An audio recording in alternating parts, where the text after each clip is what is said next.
Okay, hey, sorry about that. We're on now.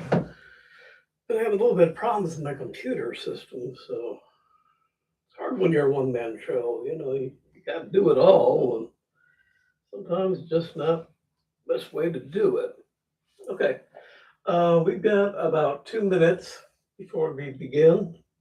Again, we're reading from Sheriff in a Small Town. The second book in the series. There is book number one. Where is it? We got it. There it is. Same cover, but not without the two. And today we're doing two chapters. This is now going to be a steady thing. Every Tuesday and every Friday at 10 o'clock is when we'll be doing a reading. So you'll have a schedule now. You know when to show up. You know when we'll be doing this. And I'm trying to figure out when this is done because we're getting about midway point now of which book to read next. So I kind of want to do either Mystery in My Pocket, which is another one of my favorite, or maybe a few shorts. So we'll see what happens. If you've got an opinion, if you got a book that you want to read, you can see which ones I've got. You can go to the Amazon site where I have them all listed, or on my blog site, which as time is, will be at wordpress.com, and take a look at all the books. And there's blurbs and there's excerpts from all my books so that you can kind of get an idea of what's in these things. And we're just about ready to begin. So I'm looking forward to getting these two chapters done and get this going. Got a cup of tea here.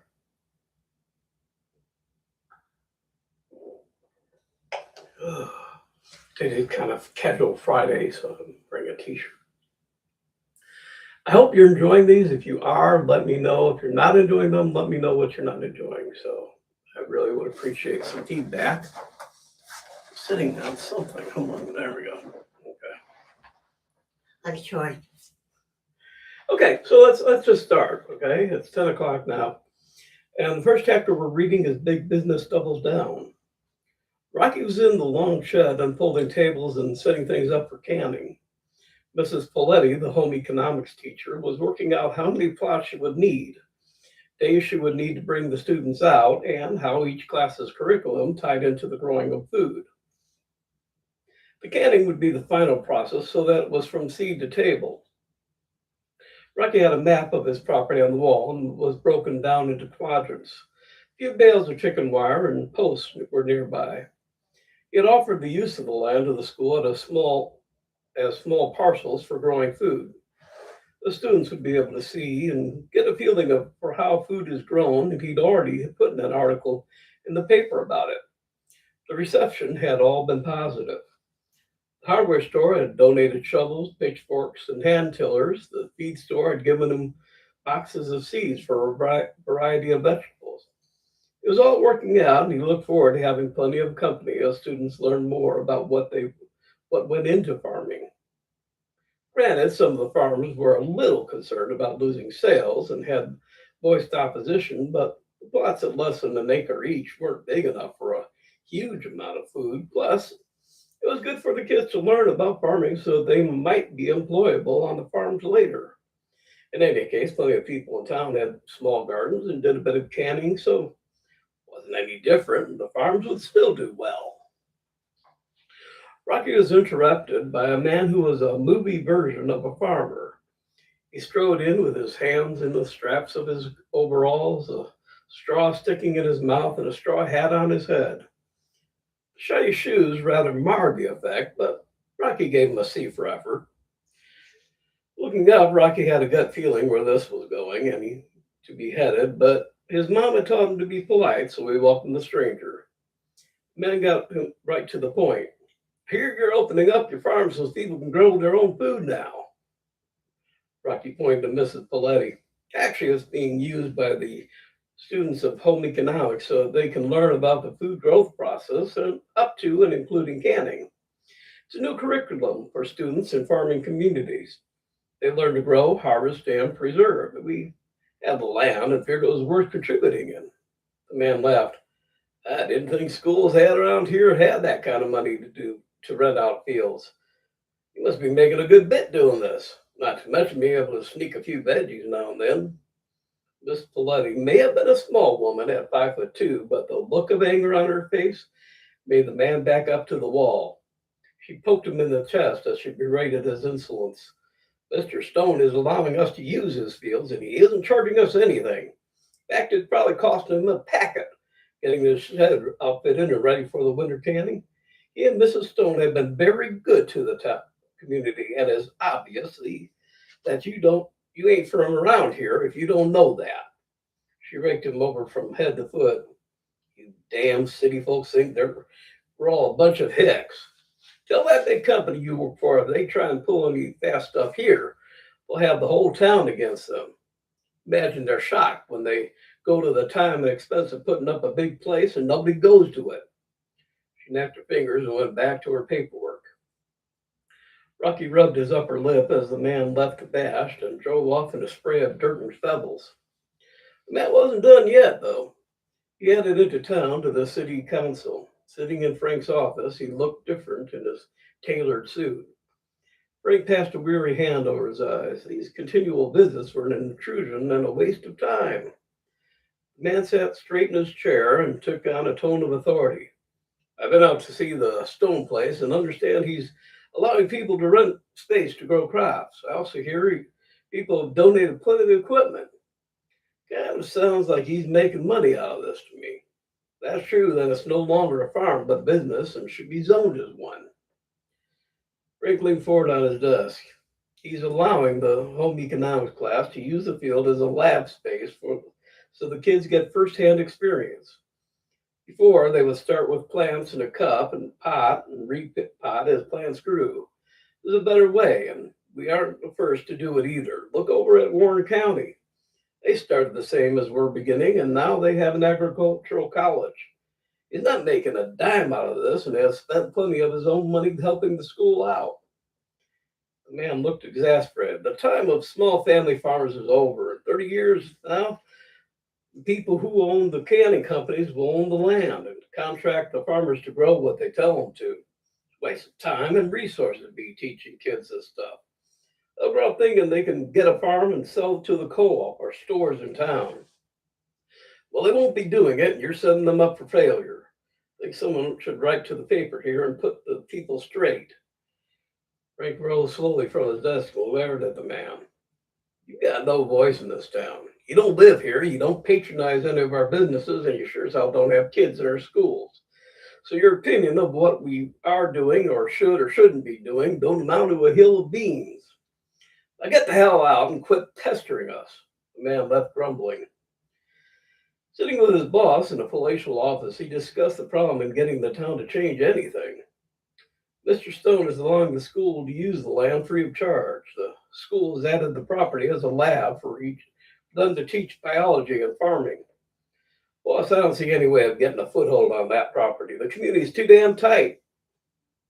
His boss sat and thought, and a thin smile creased his lips. Well, we'll just have to unravel it a little bit. Get Parkinson or Peterson or whatever the hell his name is in marketing to drop everything and start writing letters to the editor of the Sentinel. Get people riled up enough about not having enough choice to buy things.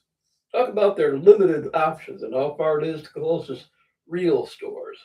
Hell, we can get that town so mad there might be riots in the street. Then we can sweep in and take over the whole shebang. We can buy the whole town for $2 an acre. Give it a month and then send in some people to start a word of mouth campaign. After which, we send in the people with signs. He chortled and snorted as he laughed at the ensuing chaos he was beginning. He'd get what he wanted in the end, like he usually did. Property was only valuable to him because it was central to plenty of other towns. If he had to ruin this one town to get them to get it, then so be it. Hell, they might just burn the town down and buy it up cheap, put his place in, then rent the rest for small businesses. He'd make a good profit. In the marketing department, Josh Peterson was typing the first sentences on his campaign. He did so grudgingly since this was his hometown, but jobs in his field were hard to come by and he needed a steady paycheck. Not to mention, if you did a good job, you'd get a substantial bonus. How that might affect the future of the campaign remained to be seen. He took his first draft in to his boss and stood waiting while he read the letter. Not bad for getting things rolling, but make the next one a hell of a lot stronger. He handed it back to Peterson, who tore it up. Sir, with all due respect, it won't work. I send this in, and it'll never see the light of day. He held up a restraining hand and hastened to explain. I don't know if you remember, but I'm from this burg, and I keep in touch with what's going on. This guy you want to get rid of, this Rocky Stone, well, he's the sheriff. Not only that, but he started out working at the paper under the editor. They're tight, and that means that something like this, what I wrote, won't make it into the paper. Nothing that we will do will make it in because it's from outside. He'll damn well know it. If you want this to work, send in the rumor mongers now and get people worked up through word of mouth. Start it simple. Let the people blow it out of proportion through telling and retelling. Hell, I heard that Rocky's wife wanted to see what it was like to be in jail. He obliged her, and someone saw her in the cell. Figured she'd done something to make her husband mad, and he locked her up. He told someone, they told others, and by the time the grapevine was through with it, people thought his wife had tried to poison him, or worse, was a murderess. They were gathered outside his home, wanting to put her back in jail and send her to the state pen. He finished and watched his boss changing expressions. His boss suddenly rose and held out his hand. You say you're from there? Good. Go home on a sabbatical for a month or two and get reacquainted with the old place. Look at old friends and family. Your word will be gold, so get people talking. I know which way the wind is blowing and change tack to spin things our way. For God's sake, don't let on you work here. Just tell them you're working marketing and leave it at that. He called payroll and cut a check so he'd have enough to cash to see him through. Head down and pick up the check. Don't cash it in town for peace sake. Get it cashed at your regular bank. Call me by the end of the week and let me know how things are going, and I'll direct you how to proceed. Josh picked up the check for $1,000 and went to the bank. With a well-filled wad, he headed out of the city and back home.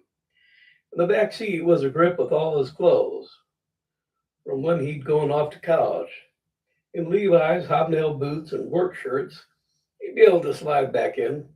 He'd be just a hometown kid who made good. Give me a minute to get a drink and we'll start the next chapter. Local boy.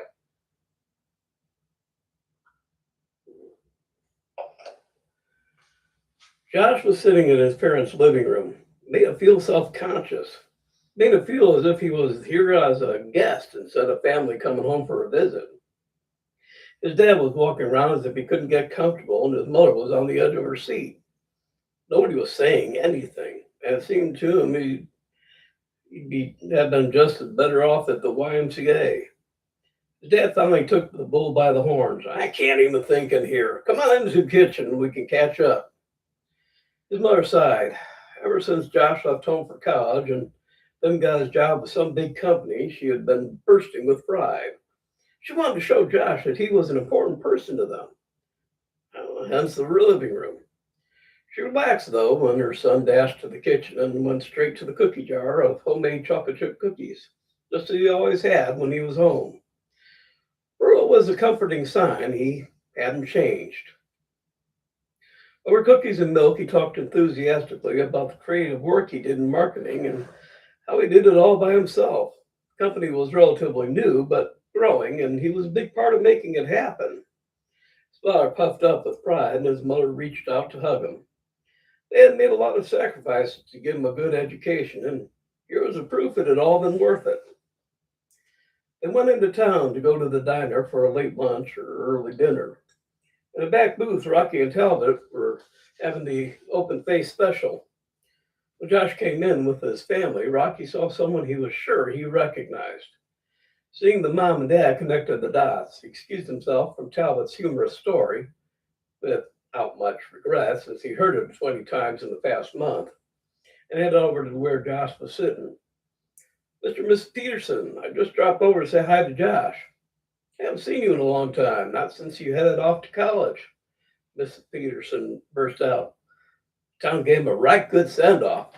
He's working in the city now, selling something or that makes the company he's working for grow a lot bigger. Jeff gently corrected her. Mom, it's called marketing. What they make and do, I advertise, putting ads in papers and magazines. Rocky shook his hand. Glad to see you again. Are you home for a while? Josh shrugged a bit. I've been away for a few years and wanted to go get back to my roots. It's a whole different world once you get past this town's borders. I miss the peace and quiet here.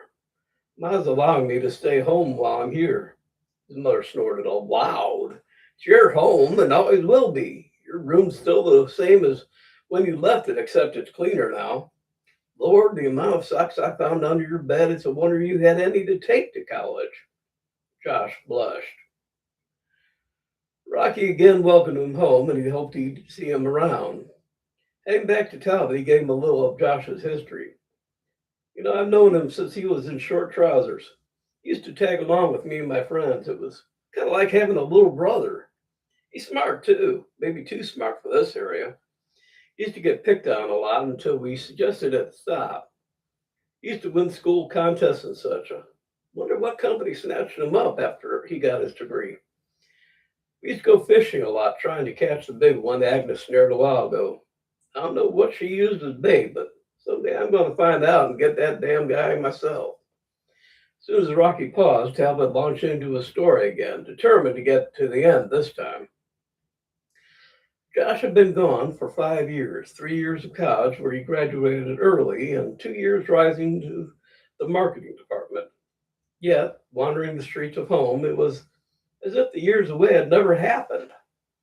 Seeing him home again, nobody seemed surprised. He was greeted with a how-do and a good to see you. He felt comfortable, more so than he had felt in the city. There nobody really knew or cared about you. You could be sick in bed for a week and nobody would check on you, bring you chicken soup, or see if you needed anything. The city was a cold, lonely place, and he welcomed the warmth he felt here. Jane Stetson, walking on the other side of the street, saw the long, thin, straw-haired, good-looking fella on the other side and dashed across. She almost got hit twice as she charged, screaming Josh's name. Josh turned first because of the hearing tire screech and then at the sound of his name. Jane and he had been very close. He'd often thought of her as his future wife. Since leaving home, their letters had become fewer and fewer as he became engrossed in his studies and intended to do in 3 years what should take 4. The fact that he graduated not only early but with honors spoke a great deal about his intelligence and determination. She put his arm in hers and led him to the ice cream parlor a short distance away. Allowing herself to be guided was like turning back the clock. She could get him to do anything, from swinging from a rope in a tree, doing a Tarzan yell, wearing his t-shirt as a loincloth, to driving off the high drive at the high school pool when he was terrified of heights. Sitting with a monstrous banana split between them, she gazed adoringly at him. He drank in the liquid blue eyes that looked like vast lakes of water and the sandy beach of a tanned face. Her nose crinkled as a fly near the tip. Fly flew near the tip. She leaned closer as they talked so that he could see every freckle under her tan, especially the group that looked like the constellation Orion. Feeling a drop land on her hand, she noticed the mound of ice cream was slowly melting and began to eat in small scoops. Josh joined in enthusiastically, and the mound slowly depleted.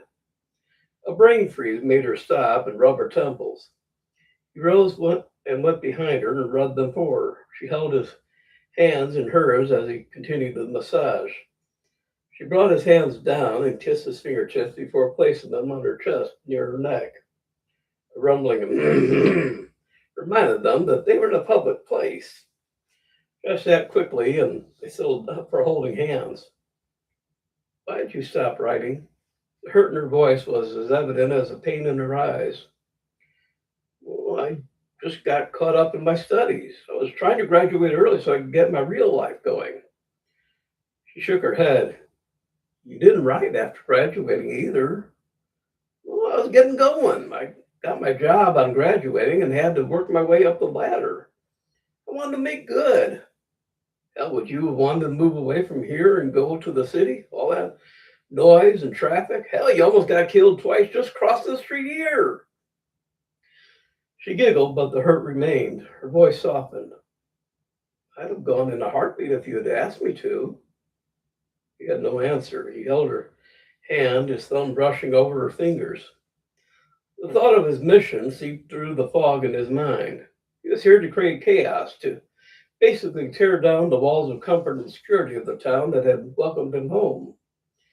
His loyalty to the company he worked for came first, and here he was getting sidetracked. He hardened his heart. Uh, Gotta go. He abruptly got up, paid the bill, and left without looking back. That doesn't mean that he was insensitive to the wrench from their hearts separating as the door closed behind him. He beat down the rising regret and began to walk faster. He dug his nails into his palms to help alter his mind onto something else. It wasn't as easy as that, though.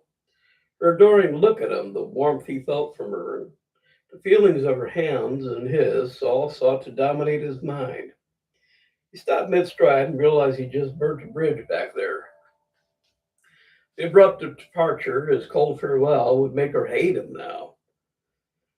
Well, he thought, it just made doing what he had to do that much easier. Walking around, he was listening to the gossip, determining what discussion could be started towards the company's inclusion. He realized quite suddenly that he was listening to the wrong demographic.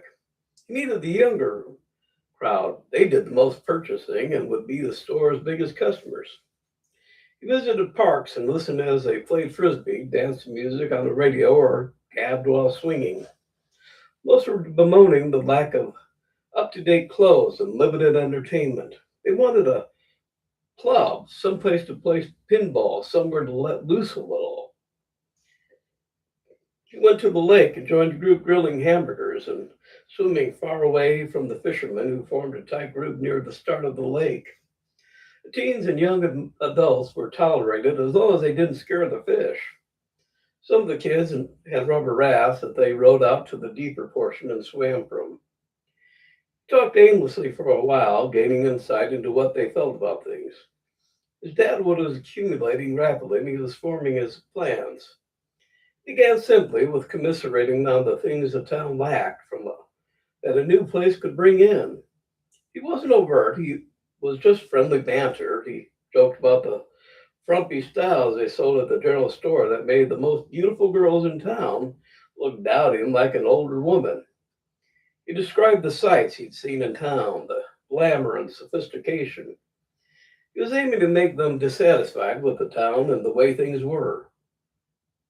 Walking away, he ruminated on the seeds he'd sown. They had talked to their parents had talked to the neighbors, on it would go from one person to the next. The messages would change into telling and retelling, sometimes getting stronger or getting lost in the shuffle. The messages that became stronger he could latch onto and embellish. Down the street, a group of young men and women were gathered outside the hot dog hut. He joined them, some recognizing him from the pictures in the paper that had been used when he announced his graduating early with honors. They treated him as a sort of celebrity. After all, anyone who got their picture in the paper deserves some respect. He considered this another good time to begin sowing the seeds of discontent. He commiserated them with about having nothing better than a general store or a co-op to buy things at. He spoke of the wonders that could be had at the new all-in-one stores, fancy clothes, the latest games, exotic foods. Some even had pinball games inside. A store like that would draw people in from neighboring communities. He'd seen the effect of the one in Troy had, and it was a marvel. People came from all over to buy the latest music cassettes and records. The one in Troy had broadened other businesses since customers came from all over. New places to eat that made the diner look old hat. He went on and on to his captive audience, and they ate it up. He bought them all lunch from a wallet stuffed with bills. Yeah, he'd made good all right, they said, as they wolfed down their lunch. He'd made out real good. Stopping at every gathering, he sowed the ground and planted a seed. Might take root or not, it didn't matter. What mattered was to keep people talking, to keep pushing on the sore spots, making them more apparent and more painful. This was marketing at its finest. He had a closed community that he could use to his own advantage. He could guide discussion, foment discontent, drive a wedge, and split the community into factions. Called his boss at the end of the week. The praise he received and the promise of a substantial bonus if he pulled this off made him even more diligent in doing the job right. His drive to succeed and become prominent outweighed the cost to his hometown. That Sunday after church, he mingled at the social and listened. Things were progressing exactly as he had intended. Teens were arguing with their parents, and the parents were talking with their neighbors. Word of mouth always traveled fastest. Councilman President Frank Jordan was having a meeting of his own. Town council was being harassed by people trying to force them into taking Rocky's property. A group of councilmen who had represented the town folks that were seeking to appropriate Rocky's property were in Frank's office and trying to assert their authority over him. Frank informed them that it was now Rocky's primary home. Morgan was back living in the original home, and Rocky's old home was being changed into a weekend camping place. They argued that they had heard that he's using the farm fields to make money from the school, charging them an exorbitant price for doing so, too. Wasn't that enough of a reason to take it over? Frank reached over and pulled out a copy of the contract Rocky had signed with the school for using his land. Not only was he not collecting anything, but had put up $10,000 to equip one of the buildings for canning. The rest of the supplies have been donated, so the school wasn't putting up a dime. You folks are being fed half stories and partial truths to get you riled up that will kick a family out of their home for doing nothing more than being generous. Hell, is this what this town is all about? Not finished yet. They complained about the constant badgering from the people the business had sent over. He offered the sheriff's number. Call the sheriff or deputy if they become troublesome. Day or two in jail for harassment or $1,000 fine adds up. They may think twice before returning. Rocky suddenly began to get calls later in the week. Frank had given the members of the council instamatic cameras so they could prove the same people were coming around time and again, even after being told to stop. They'd bring pictures to Rocky and Talbot, who put them together a file to show repeat offending. When he pulled them in, he'd fine them $1,000, then turn them loose. The company lawyer tried to browbeat them, but the evidence was pretty much overwhelming. He skulked away, muttering that worse would be coming. In the meantime, the wheels of government turned, and the town was getting closer to becoming a National Heritage Site. The preliminary work that the Historical Society had started years ago added to the impetus. In his office, the big boss was getting angry. The campaign was costing him money. He called to the lead agitator. Normally, their job was to stir up trouble. This time, he was being told to set Rocky's house on fire. No house, no problem. He wouldn't be living there anymore, so the place is ours. Get a move on and do it today. Had he informed his agitator of the address, it might have worked out as he intended. All right, so that's it for today. We'll do a dent in Josh's armor and Molotov. Might have to do 3. Next one will be discussions too. So we'll do 3 next time. And today is Friday, so that will be Tuesday. So that's it for today from this one. And I really would appreciate some comments. If you like these, let me know. Again, if you don't, let me know that too. The next reading will be Tuesday at 10 o'clock and then Friday at 10 o'clock again. So every week expected at the same time, same day. So we should be good to go on that. And I've got the off button over there. So that's it for today. I look forward to seeing you again on our next reading. I hope you'll be back, and I hope you're enjoying these. So be good to yourself, and keep in touch. I'm always here, so look forward to hearing from you. We'll talk to you later. Bye.